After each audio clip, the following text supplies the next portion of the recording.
every time na bumibili ako nitong watch na to, ginagamit ko, nabibili agad sa akin eh. Magagamit na natin yung napag-aralan natin guys. Hihilig ako dito sa relo na to. So yun guys, another episode of Everything Luxury pare. Dito tayo ngayon sa lugar na walang signal oh, sa festival. Mega transaction kasi tayo ngayon dito. So since nakabenta tayo ng relo, bibili naman tayo ulit. So may kukunin tayo ngayon na Explorer 1 ng Mark 1. So tara guys, samahan nyo ako, kitain natin si client. Oh, gaganda ng mga painting dito. Kasama natin yung si Enzo, malamang yun. Ito yata si client. Oh guys, ito na yata si client. Hirap kumontak dito, wala talaga tayo signal. Pero may free wifi naman kasi sila. Order Starbucks ha. Hindi na ako nag-white chocolate mo ako ngayon. Oh. Cold brew na lang tayo ngayon guys kasi nagda-diet ako ngayon eh. Cold brew kasi mababa lang calories niya. Kaya yun lagi ang in-order ko dito sa S. Hirap mo to oh.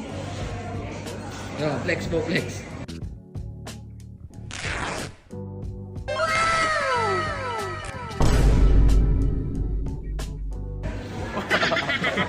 So yun guys, anyway, kasama ko na ngayon dito si client. Buying tayo ngayon. So yung kukunin natin na watch, ito, Explorer 1, 39mm 2016.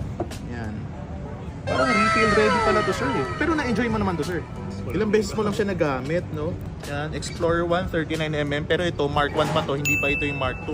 Kasi 2016 model siya. So, sir, sobrang favorite ko tong watch na to. Ang problema lang kasi minsan, well, actually, hindi siya bad problem, good problem siya eh. Kasi every time na bumibili ako nitong watch na to, ginagamit ko, nabibili agad sa akin eh. So, hanap ako ngayon ng hanap ng Explorer. Kasi super ganda na watch na to. Nakikilig ako dito sa relo na to.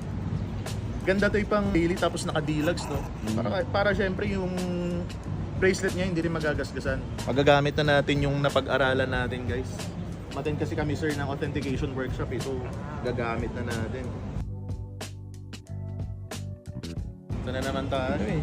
Ito Calvin, yung ballpen ko nasaan na? Tingnan mo yung gamit ko ngayon oh. Nawawalan pa ng tinta. Hindi na tayo nagka-transact. Oh, sir, thank you. Thank you. Napakabilis ng transaction namin. Next time ulit sir, next time. Next time daw si client naman ang bibili sa atin. Si sir naman, no? Saka si madam.